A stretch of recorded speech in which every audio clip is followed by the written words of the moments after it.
యోధాని మిగిలిన వారి కంటే ఎక్కువగా ఆశీర్వదించడానికి కారణం యోధా కలిగినటువంటి మంచి మనస్తత్వం. హల్లెలూయా, హల్లెలూయా.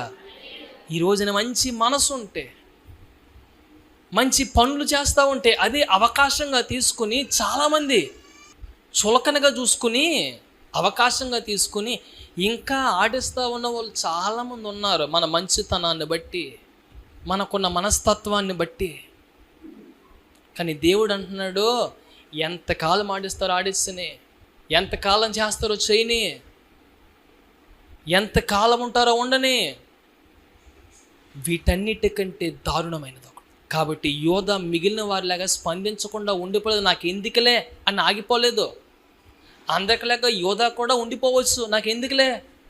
నాకెందుకు వచ్చిందిలే, నాకు పని ఏముందిలే అని ఆగిపోవచ్చు.